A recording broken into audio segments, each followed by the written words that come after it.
Hello, this is Todd Lewis of the Praise of Folly podcast. This is the first roundtable of 2021. I'm again joined by the usual suspects, Keith Preston, Swithun Dobson, and Terminal Philosophy.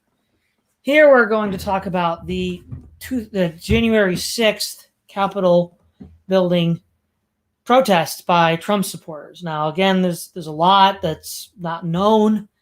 It seems rather dubious that who let them in? I mean, so one thing, to state the obvious, the left-wing protesters can burn down large portions of the country for 6 months out of the year and face no serious charges. And, a goofy guy wearing a Viking helmet who's in the Senate, the Capitol building, is going to get arrested. I mean, obviously it's unfair. Obviously it's hypocritical.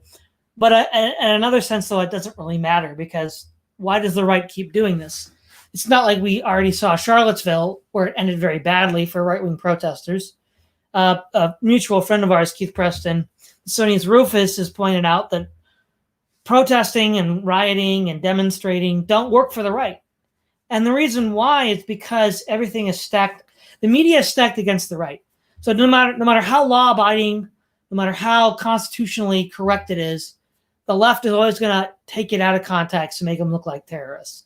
And whether it's Antifa or BLM or whatever, whoever's rioting on the left will always be painted as, remember when Minneapolis is burning, it's mostly peaceful, right? So, there's no, that's just the world we live in. How do people on the right live in that world? And you'd think after a while they'd realize it doesn't work, but they still try. One interesting take is Alex Jones was there on the 6th, and his take was that Trump invited them there to protest or to demonstrate, and that there were Antifa infiltrators. And one point I think that is in the favor of claiming that there were provocateurs in there is some people were wearing masks, and we know Trump supporters don't wear masks because they think this is a pandemic and phony. So I think it does add some weight to the claim that there were people that were allowed in, i.e., these plants, these Antifa plants, because they were wearing these face masks. And what's also, I think, really interesting as well is, I don't know how many people died on the protest. I know one was straight up shot and killed, Ashley Babbitt. And then there were like 3 or 4 other people that were claimed to have died due to other causes during that event. And, compared that to Charlottesville, where only one person died at the hands of a right-wing activist, but these are right-wing activists that have gotten killed. And it's completely lopsided against the right in this position. And yet, somehow they're the terrorists. And the real question, I guess, is, though, why does the right keep falling for this trap? It never works. Yeah, it's unfair, but what are you going to do about it? There's not a lot you can do about it. And you're just making it more difficult for yourself in the future. And again, as far as what's going to happen as a result of this, who's going to get arrested, who's not, again, there's not a lot of information. Though one thing that I did predict last year, I think on one of these roundtables, was that one of the things the left is waiting for is either a way to incite a right-wing reaction or provoke one. Either one, don't let a crisis go to waste, said Rahm Emanuel, and then use that as an excuse to roll out more draconian censorship, more draconian control measures. And that's exactly what we've seen in the days since January the 6th. So, Keith, I think we'll start with you. What is your take on this whole Capitol Hill? Well, it's an extremely complicated situation. I think one where more nuance is required than what's typically given in most coverage of this and most analysis of this. As for the issue of why the right wing or the extreme right or whatever continues to fall into these kinds of traps that only make things worse for themselves, most of them are not sophisticated political strategists. I mean, these are people that are there in D.C., because they think the president is going to make an announcement that he's exposed, satanic pedophile cults in the government, and they think they're defending a constitution, the Constitution, because an election is being stolen. I mean, this is, these are not people that are, probably familiar with Machiavelli and Carl Schmitt and the most abstract political theorists. So we have to keep in mind what we're dealing with. Although I do think that it's not true that all the people there are simply yahoos either, as the left has never tired of pointing out. There were people there from all kinds of backgrounds, CEOs and cops and politicians and business people, and also we have to consider that there was a lot more people there than the rioters. The rioters were only a portion of the crowd that was there. There were a lot of people there. I'm not sure what the numbers were. I've heard numbers ranging in the tens of thousands to hundreds of thousands, depending on whose information you believe. But it appears that the rioters were a much smaller group. The ones that actually invaded the Capitol and knocked the police officers out of the way and things like that. And that's how things usually work in riots. If it's a political demonstration, you have a lot of people there. The riot contingent is usually a much smaller group. That's true regardless of what the cause is. As far as why it happened, were these simply people that were hyped up on ideology and emotion and things like that who got out of control? Were they incited? Was it an inside job? I don't think it's really possible to determine that yet. Of course, there's the one argument is that Trump himself wanted this to happen, that he incited it and kind of gave a wink and a nod to the protesters. And while he may not have necessarily planned for this to happen, he didn't seem to be particularly sad about it either. There's another view that's being spun that members of Congress or members of the Capitol Police or the Washington D.C. Police or whomever were involved in letting it happen. There are people in Congress, for example, on the left who are claiming some of the right-wing Congress people were actually showing tours of protesters of the Capitol, and they came back and rioted the next day. I don't know that that's been substantiated, but it has been claimed. So a lot of it comes down to the fact that we don't really know all the details yet. I do think, though, that this takes things to a new level. It's fairly interesting because, as Todd said, we saw a lot of rioting over the summer by either the left or groups that are sympathized with by the left or associated with the left. And we saw a great deal, certainly, of sympathy for that being expressed in the media, in the government, in the entertainment industry, even in the corporate world. In fact, it was interesting how so much of the corporate world was able to commercialize the rioters, sort of made it into a commercial brand, like Black Lives Matter TM, Riot Incorporated or whatever. It's interesting. I guess in some ways, that's vindicates the theories of both Adam Smith and Karl Marx, both of whom thought that the dynamic nature of capitalism was very remarkable in terms of its ability to adjust and improvise in that way. But it's interesting how the left has done an about face in light of the Capitol riot. Now they're the law and order party. We've got to track down these terrorists and prevent this terrible disorder from taking place in our Capitol. After people just spent months smashing out windows and another thing too is, as far as fatalities, at least 25 people were killed in the rioting over the summer. And that has been documented by The Guardian, which is a British paper and a very left-leaning paper. So dozens of people died in the rioting over the summer. It wasn't just broken windows and stuff like that, or stealing a pair of tennis shoes here and there. As far as this incident in D.C., one thing that's interesting now is the about face that the Blue Lives Matter people seem to have done. I actually saw an interview with a D.C. cop who said that he was being beaten by a guy with a flagpole for a Blue Lives Matter flagpole. So, I mean, picture this image. There's a guy holding a Blue Lives Matter flag beating a cop with a pole. So now we're starting to see a break between the Blue Lives Matter people and actual law enforcement. So, it seems like, I think probably the big thing is going to be whether there's going to be more incidents like this from the right, because we had a wave of riots over the summer from the left.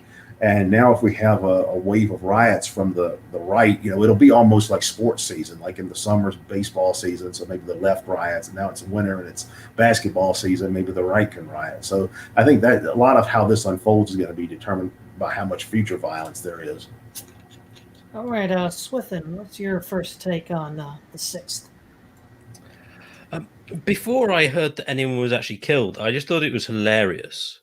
Like these bunch of guys just storming in, and all the congressmen just hitting the deck, and stealing the podium, etc., etc. I was just like, this is hilarious. Like this is just a complete joke.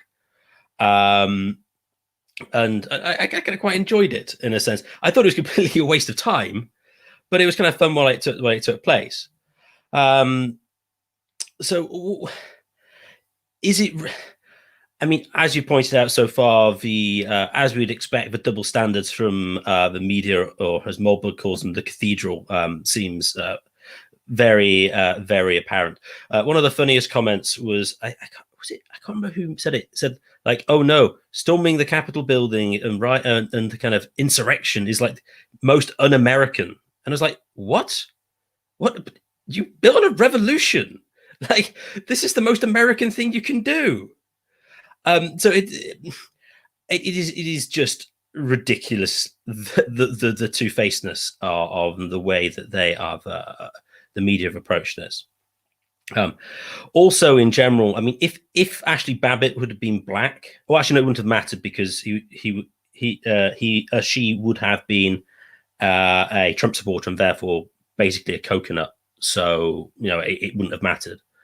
But like the way that the policeman's name has been sort of made a state secret in a way that he would have been blasted over all tabloid newspapers if it had been the other way around, is just ridiculous in the extreme. And as you point out, the reason that the right cannot demonstrate at all publicly is because it will always be used against them. Similarly, whilst admirable in certain respects, it's the way the lockdown protests are always recorded as well. You pick the most fringe, smallest possible element and then make it look like it's the entirety of the group. And then you cast aspersions across all of them. You just can't win these sorts of exercises because the establishment media will simply use it against you. I mean that is obviously the case. Also, what's notable by its absence when they're talking about the attack on the Capitol is something I only learnt about today, which was a bombing by some communists tried to kill senators back in 1983. Who Bill Clinton let one of them out and commuted her sentence when he left office on the day he left in 2001. It's like nobody's ever talked about this in the context of the riot. I mean, like this is just I don't think they were drunk, but they seem to have absolutely no obvious goal. This was not an insurrection of any kind of meaningful sense. I mean, they seem to want to sit on Nancy Pelosi's desk, put their feet up, take selfies, nick a podium. It seemed like a bit of a game. I mean, these people are clearly not serious, in a serious threat to anybody or anything. So, I mean, and I'm assuming that these are all Trump guys. I mean, they could be other people we don't know. Whether the police stood down to let them go through, that's happened before. That was supposed to happen in Charlottesville. Again, that could have happened. But it's all about narrative and pretext to go on a purge from the establishment, which you can see from the attacks on Parler and other non-official social media sites, etc. So yeah, I think it just demonstrates that there is no point for the right to do anything like this. Although one of the upsides of it possibly is that it might radicalize some of the elements to realize that actually democracy is not a sham and they're not going to be able to do anything via the ballot box, at least not directly. Because far too many of them thought that, well, the system was fundamentally good, just had the wrong people there. I think this might radicalize them to take, at least some of them, a more systematic approach to the power elite. Obviously, a lot of the protesters weren't actually intellectuals or think about this kind of stuff. But I'm thinking more primarily of the businessmen and the other people there who kind of thought, well, it's all American, it's all good, just some bad people there. Actually, it might not be. So I think that's the only strategic short-term silver lining I can point to for the right in general. All right, terminal philosophy. What's your take? Right. Well, thank you as always for having me here. First, I entirely agree with the idea that this was a total optics failure for the right, broadly speaking. Whenever political tactics or strategies are discussed amongst friends, academics, or the politically disinterested or innocuous, many people do not recognize in general that in an election, a candidate cannot simply just appeal to its voter base. You need the general public on your side. You need to appeal to the idea of broad optics on how you look and sound to the average person. Well, broad optics, as many Trump supporters have now assessed, also applies to political rallies and events as well. What happened on January 6th appears to be something sort of semi-planned and semi-improvised. On one hand, you had the general Trump populists who were, I guess, outraged by the outcome of the election and claiming widespread voter fraud and corruption at the highest levels and so on and so forth. But then on the other, regardless of right or left political orientations, you have general you had general provocateurs amongst them. This is where things clearly took a bad turn. As people started entering the Capitol, you could see these looks of confusion on people's faces. After members of Congress had their offices broken into, I mean, there was no real plan for the protesters up to this point, because this wasn't really a truly planned, genuine plan of insurrection or a takeover. This is really where things sort of ended, and it really just turned into an atmosphere of celebration that they had given Congress a psychological and spiritual black eye. From there, obviously, you had the photo ops, people like the Bison guy standing at the House or the Senate chamber, I can't remember which, and the other guy waving as he appeared to be taking a podium, basically just sort of like a semi-party atmosphere. What motivated the protest, I think, to me and to us is fairly clear. The right, regardless of its various forms and subsets, really just does not feel adequately represented in the media or in the government, and especially social media. Many people who consider themselves right-wing or just turned off by left-wing woke politics no longer feel well represented by people like Sean Hannity, and I don't think you can blame them for that. And even before Donald Trump's election, he had many people being deplatformed for having the wrong opinions on social media, just all over the internet. Well before January 6th. So it's fascinating in a way to see the mob mentality unfold in an event like this. These people, regardless of how upset they feel about the election, I mean, they should have known better that that the legacy media views Trump voters as almost quasi-fascistic and just generally backwards people. And of course, the media would perceive this and take this as an opportunity to perceive it as a terrorist attack. This was a huge gift to the mainstream left and to the Democratic Party. It's difficult to predict the precise repercussions, but this has probably set back right-wing populism, perhaps even as much as a generation. And it was also interesting to see people like Milo Yiannopoulos, who is a self-admitted federal informant. There's kind of weird events similar to this where he was apparently informed to not attend the event because it may have been planned that it was going to go south, and someone had planned it that way. And then also, I guess my last point for this is that it was kind of bizarre. I was almost anticipating to see an Antifa element to this whole thing as well. You would think that Antifa and some of these protesters would have agreed to just shake hands and destroy the Capitol or something like that. But of course, they were nowhere to be seen. And so, anyways, that's I think that's my initial statements there. One has to wonder if these had been left-wing protesters, Nancy Pelosi would have called it a winter of love. But I think, Yeah. I think the really important takeaway, not just for the 6th, but as a way to contextualize almost all of 2020 and going into 2021, is that because of the social media presence that has been created with, YouTube, Facebook, Twitter, Google, all of these groups, a completely, utterly fraudulent parallel reality has been created. A reality where Donald Trump is a Manchurian candidate pushed by the Russians, among other things. I mean, there's a whole gamut of things about reality that are just completely fraudulent.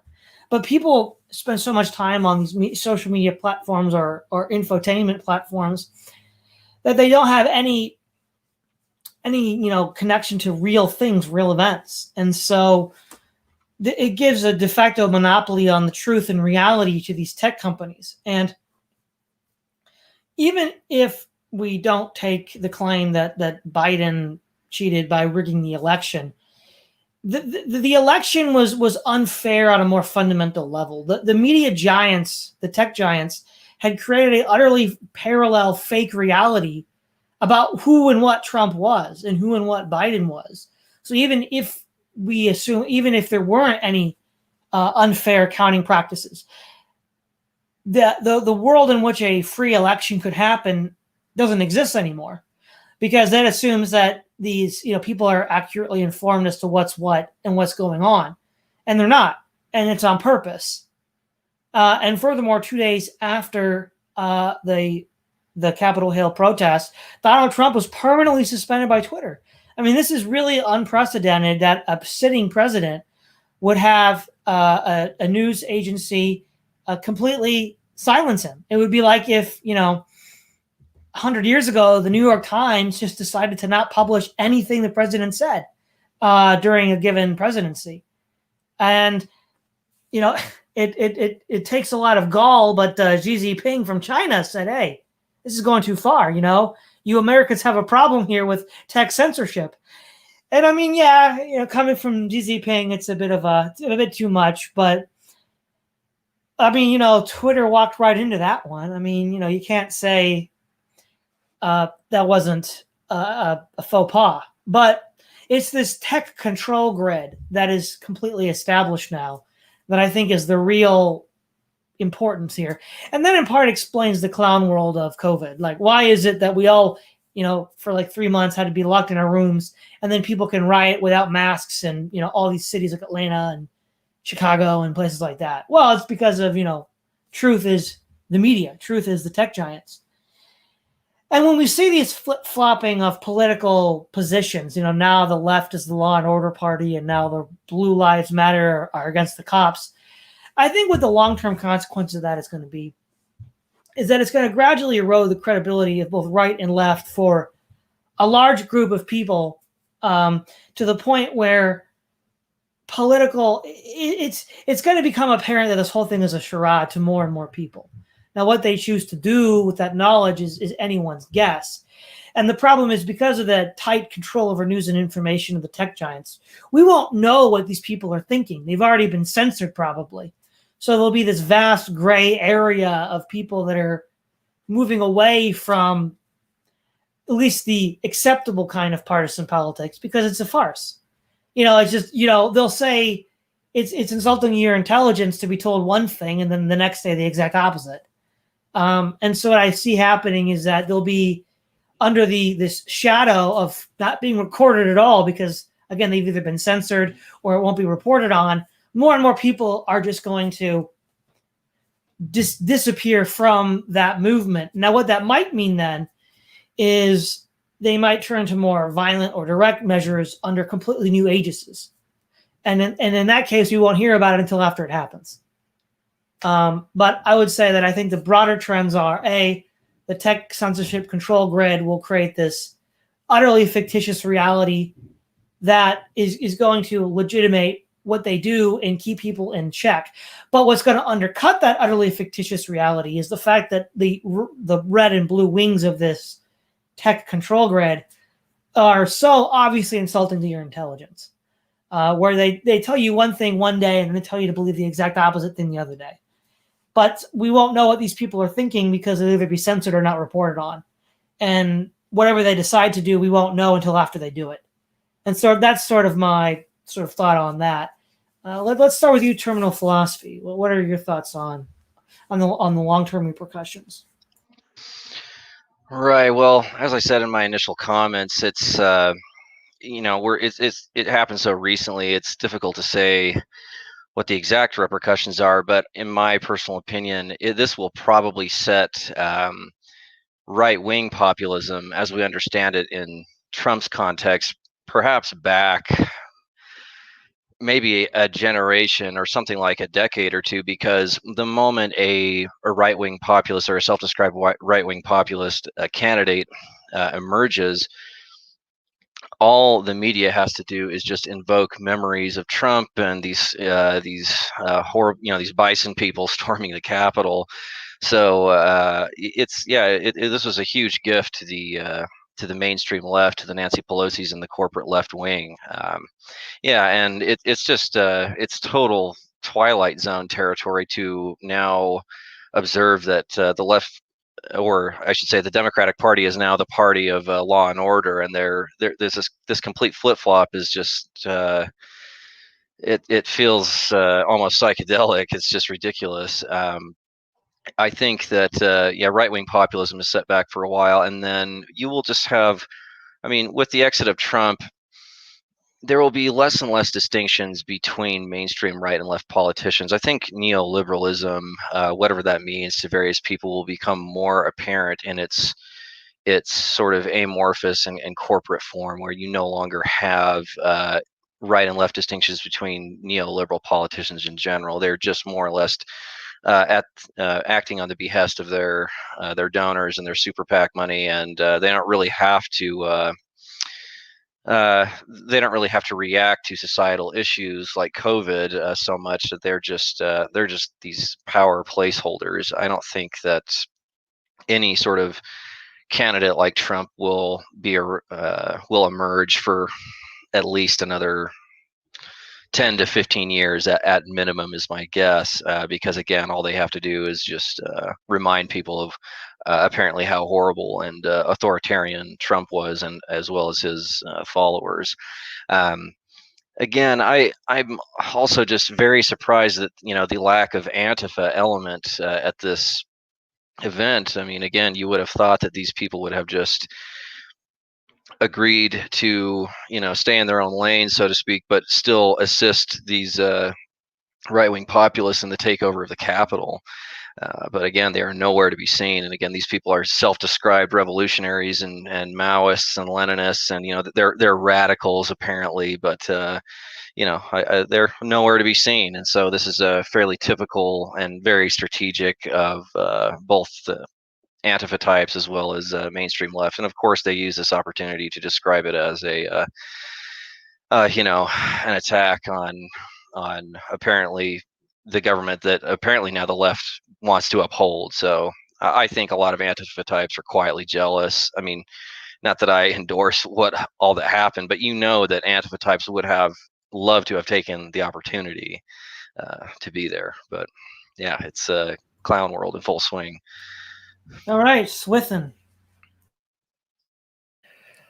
I do think that this will harm to some extent right-wing populism as we currently know it. But I don't think that that's going to be a bad thing for the right in the long run. As I mentioned in sort of passing at the end before, I think this should hopefully shake the right up to realize that the entire establishment, root and branch, not just individuals here or individuals there, are against them. It is the entirety of the ruling class apparatus. They know that even the judges are useless. I mean, whatever you think of Trump's lawsuits, you think that at least look like they heard them in court and then said they were stupid, rather than using technical arguments not even to get them to court. If they were, trying to look like they were being fair. But they didn't. They used standing arguments. And I think they also used standing arguments before to get preemptive arguments as to why there's going to be a problem with voting because of the laws were too lax. Oh, it hasn't happened yet. You haven't been injured, so you can't actually bring a case. It's like, well, when can you bring a case? You can't ever bring a case because they have absolutely no intention of hearing it. I mean, it's similar in certain respects to there was a lawsuit against the lockdown, as it was not that the British government couldn't in principle have the power to do it, but they didn't do it by the appropriate legal methods. And the Supreme Court just flatly refused to hear it. It was on the argument that the 1984 Public Health Act was being misused, which from various legal experts say it was. So actually, in the long run, I think hopefully this will radicalize the right to go, actually, electoral politics is a sham, and there's no point engaging in it. You need to engage in other methods of trying to change things. So hopefully that will bolster secessionist movements in the states, Texas being the obvious example, or others. And now, do I think they'll do anything? No, probably not. But at least it will stop them from being as naive as the right have been since the post-war period, pretty much. And in particular, along with the lockdown stuff, it will make the right, hopefully in general, as Keith pointed out, the guy with the Blue Lives Matter poll beating the cop. But the cops are not their friends. They are not their friends in any way, shape, or form. In England, they arrested an old lady for sitting on a bench and then fined her £200 because this was in violation of the lockdown laws. They later rescinded it. They will say they did later rescind it. But it's like, really? Are these boys in blue really your friend if they're going to do that? And similarly in the UK, you have the BLM writers. They can do the hell they want. Are they your friend? And the answer is clearly no. They clearly aren't, and the police are basically an occupying force. Given traditional electoral strategy, yes, I think it's a problem. Also, I think the tech purges in the long run are probably a good thing, because apart from those who are completely radicalized wokesters, etc., I think a lot of people are thinking, you know what, it's a little bit far purging everybody from your platforms. That's really not what we should do. Now, there is a problem with them hearing what they say. That's true. And I do think they will go after any large social media or media site consistently. So Gab at the moment can get away with stuff because they own their own servers. If they get sufficiently big, I imagine that they will use the pretext of this to say, oh no, it's a platform to organize seditious right-wing insurrectionists, therefore it must be closed down. And eventually you'll get the state to close them down rather than just the tech giants to do it anyway. But whether or not some more private groups can work well, I think like email lists are getting more popular again, and more private forms of discourse between groups. As long as they can network with each other under the radar, people can still hear it without the left being able to point to something as a big enemy, because the left likes to play the underdog. And if there's no obvious enemy to them they can keep pointing to, that's going to wear somewhat thin. So I'm actually relatively optimistic in the medium term. The short term, it'll be bad, but I think in the medium to long term, this could actually be a good thing. All right, Keith Preston.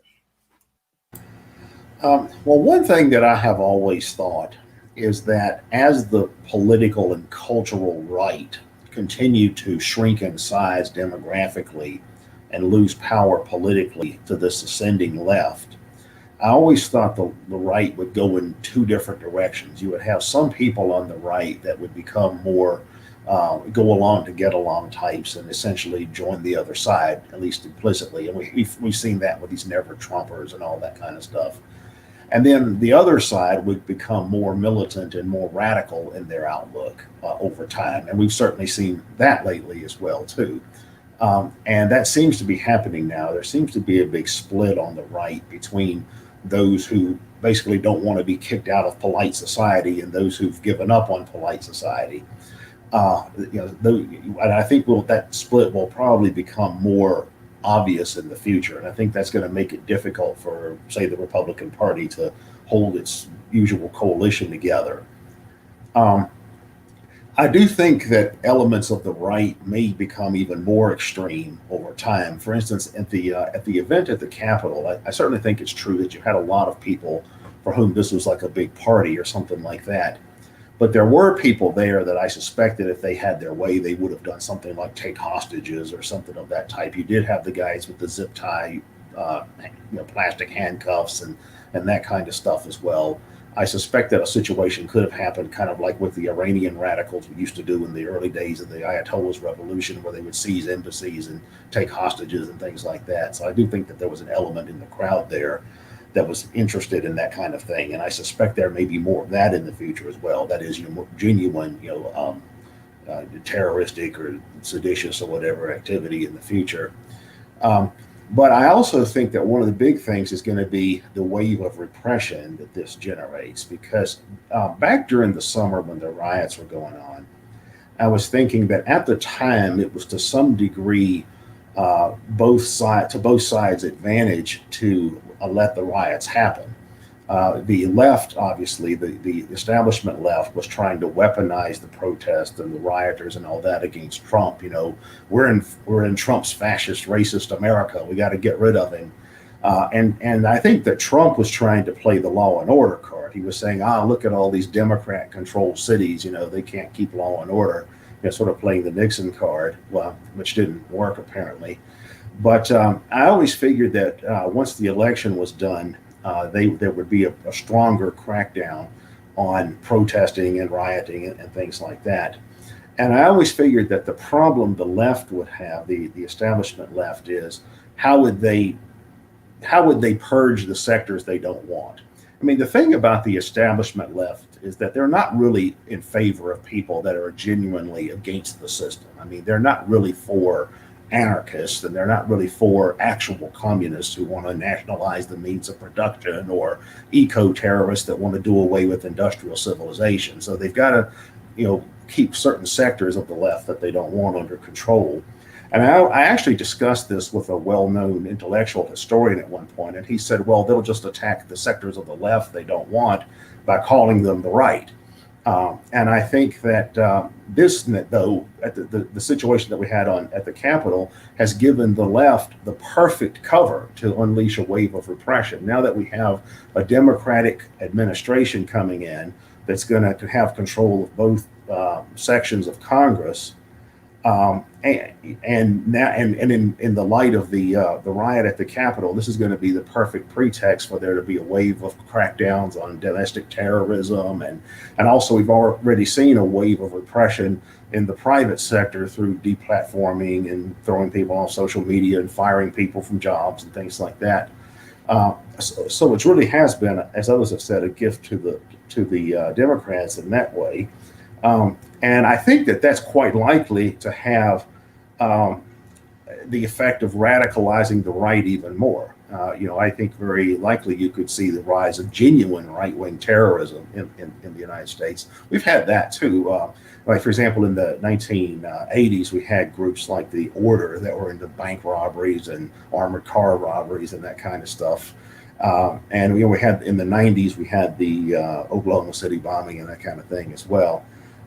So it's possible that some sectors of the right could go even further in that direction. So I don't see the amount of tension that we have going on in the United States today, political tension, decreasing any. I see it escalating. I can't think of anything that would decrease it. I'm sure Joe Biden is going to try to pretend to have a national unity regime or whatever, all the while exercising repression against anyone that's opposed to absolute rule by the Democratic Party. So I see the tensions continuing to rise, and I see the polarizations continuing to rise. I don't see that changing any. And as far as as far as things like, I think we will see more and more people on the right emerging who want to break up the nation or secede or something like that. That always happens under Democratic administrations. You always have secessionists from the right. I disagree about Texas, though. Texas is on the verge of becoming a blue state. It's going the same direction as Georgia, so I suspect Texas is going to be blue fairly soon. Although one problem with secession is that population is actually mixed. If any state seceded, you'd still have a large minority from the other side. So it'd be like a Yugoslavia in the 90s type of situation. Yeah. So, but the events at the Capitol give a perfect pretext for a wave of repression. And we're seeing it happen now. And I suspect it's going to radicalize a lot of people even further and polarize a lot of people. Interestingly, it's also causing a lot of splits on the left. I see a lot of back and forth on the left about, well, how much repression should we actually favor? Do you have the more mainstream establishment left that are basically sound like George Bush now? We've got to have a full-blown war on domestic terrorism. And then there's others that are further to the left saying, well, I don't know, they may come after us. That seems to be a point of contention as well. But the left is really becoming fragmented in light of a lot of recent events. So I see more and more polarization happening. I see the right certainly becoming more radicalized. Probably the left will become more radicalized in response, and it'll keep going. Yeah. So as we shift over to the final portion, as sort of, I guess we'll limit it to maybe predictions about what we think 2021 will entail. I think one of the things that we'll continue to see is the increasing iron-fisted control over information by tech companies, creating this completely parallel false reality. Now, on the one hand, it does aid control, but then on the other hand, as with any totalitarian regime which is based on propaganda, you end up believing your own BS. And that's partly why the Nazis in the USSR faltered, is they eventually started to believe their own BS. And furthermore, if you shoot the messenger, so to speak, and don't hear bad news, you also make poor decisions, right? So if you continually shoot the messenger and bad news never gets to your desk, you won't be in a position to make good decisions. So we might see sort of inexplicable, stupid decisions being made by these people, in part because they're sheltered from bad news.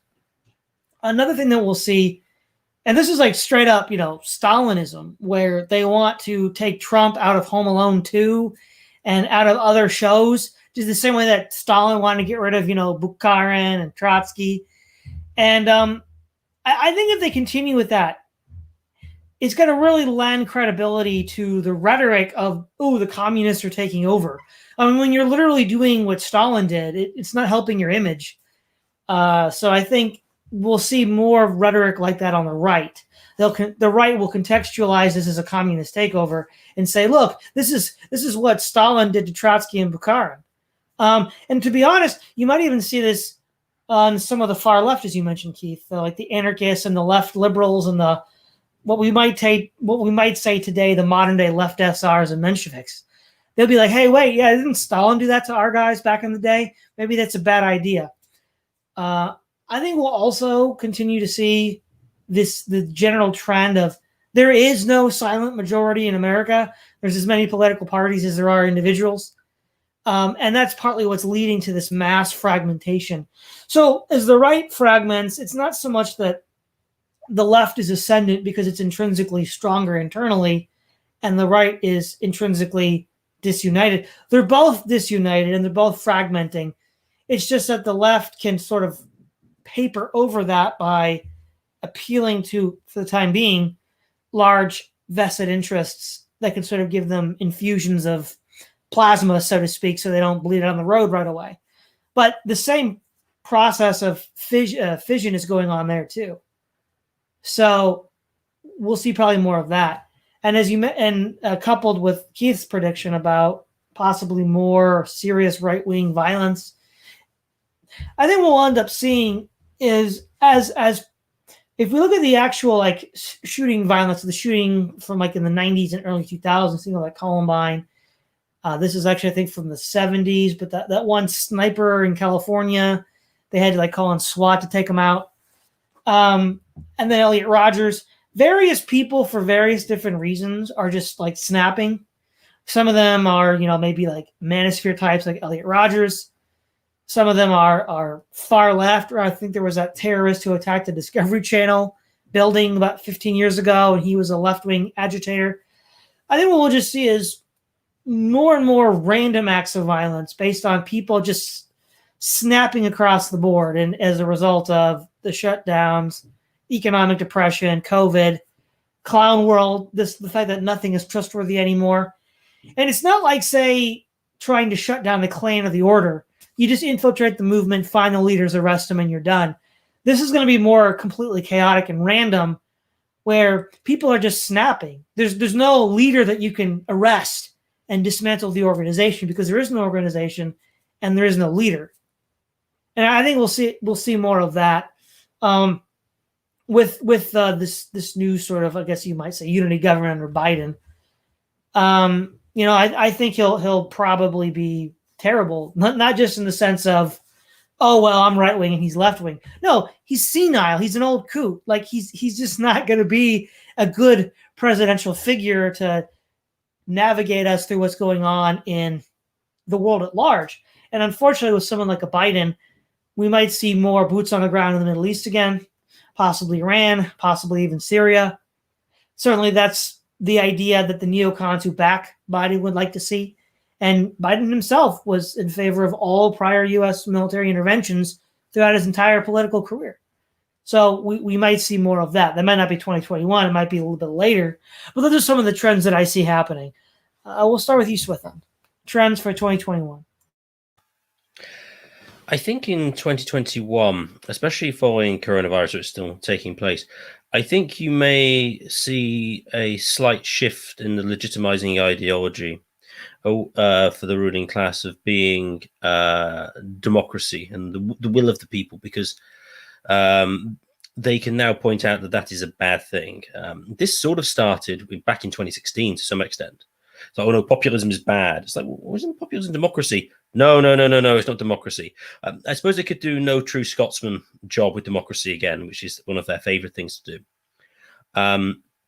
But I think they will move over into almost an over progressive justification for the ruling elite, which will be health. I think this is particularly pronounced in the UK because we have a nationalised health system, which is basically an idol. It is the closest thing to a functioning religion apart from sport in England. I think I may have told you before that they used to go out and clap for them on Thursday night at 8 o'clock to clap for the NHS because of how wonderful they were being paid to do a job with a not particularly dangerous virus for anybody under the age of 60. Yet they go out and clap like seals for this. Related as well, the government has now said that they're going to have like a war on obesity, and they now want to ban the sales of chocolate in till aisles because it's encouraging impulse purchases, and this is a bad thing. This is particularly interesting in the UK because you can basically say that everyone who's fat is causing everybody else's taxes to go up and are not protecting the NHS, because that's one of the big slogans here. It's stay home, protect the NHS, save lives. That's the government slogan at the moment, as we're currently locked in, officially at least. So I think the fact that a lot of people realise that whoever they vote for, nothing will change. So, for example, Boris Johnson has one of the biggest Tory majority since the 1980s. If there was an election to be held in the next year, I think he would lose. Because most of the people who voted for him are not a fan of the way he's approached this, and he has not run the place that they expect in the way they expected him to run it. And I think the sort of convergence of the obvious convergence of parties and the bureaucracies to a single party line has become obvious, and so I think the democratic justification for the state will become increasingly thin. And they will focus on health and well-being, which would be somewhat ironic considering they locked everybody in and made everyone lonely for ages, and probably made them eat more and become fatter. But nevertheless, they'll do that. And I see a move away from democracy as a legitimizing ideology, especially as there is no real alternative political system that you can use as an enemy, like communism, for example. So that'd be, I think, one of the trends you'll see. All right, terminal philosophy trends for this year. Right. Well, I completely agree with what you said earlier in the sense that Biden's administration is very likely to see a reemergence of neocon foreign policy attempts, especially in places like the Middle East and Syria and Iran. It's very possible to see something similar that happened in the Persian Gulf with the Japanese oil tanker that I believe was in the Persian Gulf, or I can't remember if it was the Red Sea or something like that. But either way, I think that's very much a possibility, because you have to remember that Biden's been a career politician, and he was in more or less lockstep with a lot of these foreign policy projects. That's something that the left seems to be totally willing to put up with in the name of getting rid of Trump. I think in general, the right, in terms of its reaction to both what happened on the 6th as well as the incoming Biden administration, the right needs to view itself as undergoing sort of more of a century-long project of sort of regaining power and legitimacy. I think the right needs to, I guess, become more Hegelian in a way and take up these more of a long-term political thinking. And embrace sort of a pacifism, but like becoming more passive, and just that people kind of accept that they're becoming a part of a broader dissident umbrella, so to speak. They need to seek their political objectives more incrementally, as opposed to these Hail Mary type of situations or predictions or political power grabs and so forth. And with as well for the left loves to view itself as the underdog. This is almost similar to this the newer Disney Star Wars films, where after the Rebel Alliance defeats the evil empire, well, they're still called the Resistance, but even though they're the Feds now. So the left has this interesting optics reinvention process that they will be undergoing for these next few years. And I think tech censorship will get worse, but I think that will ultimately serve both dissident right and left projects, because it'll become more and more unpopular. I agreed with what you said earlier, Todd, that it depends on what people will end up doing with this information, with the fact that tech censorship will become more apparent, but it will continue down its this sort of logical trajectory. And it won't be uncommon to, I mean, again, with Bake Alaska and Nick Fuentes losing their platforms, as well as a bunch of other people, I think that will just continue, but I think it'll be more of a long-term benefit. And again, I just think that the right just needs to start thinking more long-term and just trying to achieve things more incrementally. But yeah, I think I've spoken earlier on the general predictions of this. So, yeah. All right, Keith Preston, predictions for this year. Well, about 15 years ago, I wrote an article for the LouRockwell.com website where I outlined some predictions about the trajectory that I observed at the time. And I think a lot of that has now come into fruition. Because for those that have read any of my work, you'll know that I have this concept called totalitarian humanism that I use to describe this emerging self-legitimating ideology of the rising ruling class. And in that article, I think if I were writing that today, I might outline my arguments somewhat differently than what I did in that article, but I'd stand by the basic theme of it.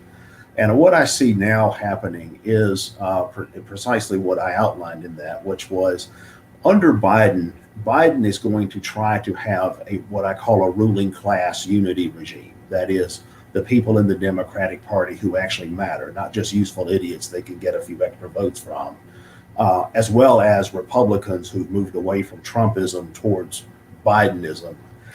These neocons and never Trumpers and defectors and all of that kind of stuff. So I think Biden is going to try to have this kind of ruling class unity regime that's all about back to normal. We spent 4 years in the wilderness of Trump. But we're back to like it was before. It's all good now.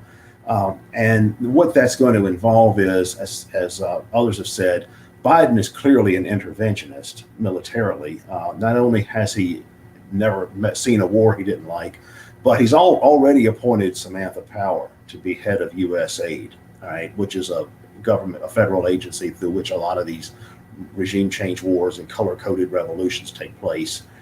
So he's clearly, got this kind of neoconish outlook on foreign policy. That goes without saying. So he's going to try to restore that, I think. I think he's going to try to, for example, one of the big criticisms of Trump was that he damaged our relationships with our allies. I think Biden is going to try to restore this kind of American-dominated world order. I mean, not that it's gone away under Trump, but under Hillary Clinton used to talk about the idea of a multi-partnered world order, basically meaning America as, like the senior partner, and then the so-called allies and client states as junior partners, and all this kind of stuff, and through which these kind of neoconish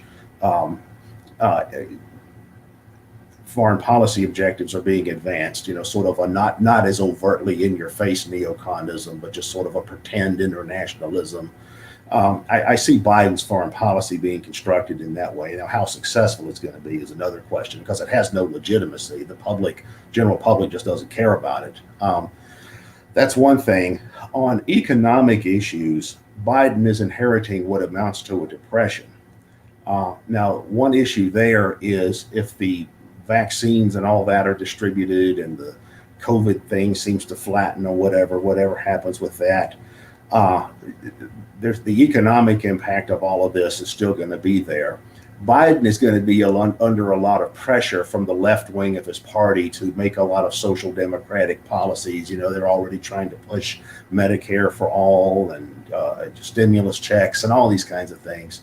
So to the degree that his administration resists that, which I think they will, but to the degree that they resist that, they're going to be under a lot of pressure from their own left wing. Which means they're going to have to do other things to pacify their left wing, which means they're going to have to go all out with all this wokeness, So, and then the events at the Capitol give them a pretext for doing that, saying, look, we've got to crack down on this right-wing domestic terrorism, all this neo-fascism that's going on, all this white supremacy that's going on, and under that kind of rhetorical cover, that's going to give the administration pretty much a blank check to wage a war on domestic terrorism in collusion with the private sector, who can wage their own war on free speech and just dissident political opinion through either deplatforming people in the media or firing people from their jobs or whatever, all the stuff we've already seen happening. So we see the convergence of all of this. And I think Swithun is right. Health is a big part of this. The COVID situation has really given the establishment this means of adding health, to their self-legitimating ideology as well. So that's what we're going to see. We're going to see in 2021 and beyond a kind of, an effort to put together this ruling class unity to protect the system, protect the elite's interests, and continue the neocon foreign policy paradigm, resist calls for economic reforms from the left, and do it in part by deflecting their attention with all this wokeness, and then using that as a cover for a war on political dissent. That's, I think the general gist of what's going to happen. Now, I think the right is going to become, as I've said before, more radicalized in response to this. I mean, to a lot of people on the right, they're going to think we're now under a communist regime. Just like the left thought we were under a Nazi regime with Trump or whatever. So we're going to see more radicalization on the right. I think more fracturing on the right, concerning, well, how radical do we want to be? Do we want to be so radical we're going to go to jail? And I also think there's going to be more fracturing on the left. The left seems extremely unstable. The conflict between the Pelosi establishment left, neoliberal left, and the more, social democratic oriented, Bernie Sanders, AOC left seems very contentious. And then then you have a lot of people further to the left than that, and the left is fractured into all these smaller groups. I've noticed a lot of contentiousness on the left lately, particularly over the degree to which Biden should be supported, the degree to which the progressives in Congress should exercise pressure on a Biden administration to move leftward, the degree to which repression, either by the state or by the private sector, should be supported to control the right. There's a lot of fracturing on those issues. In addition to all the identity type fracturing that's going on, are trans people real women, and those kinds of things. A lot of that kind of stuff is going on too. So I see the United States increasingly, having a power elite that's got this general paradigm it's trying to hold on to, what I call totalitarian humanism, which has a foreign policy component, an economic component, and a therapeutic state component, and all that. But underneath that, you're going to have all these tribes on the ground. As Todd said, it's like we have a nation of 331 million political parties, all of which have their own, 25-point platform.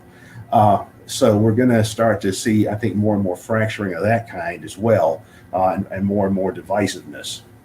I don't see any reversal of that. I don't see American society becoming more harmonious anytime soon.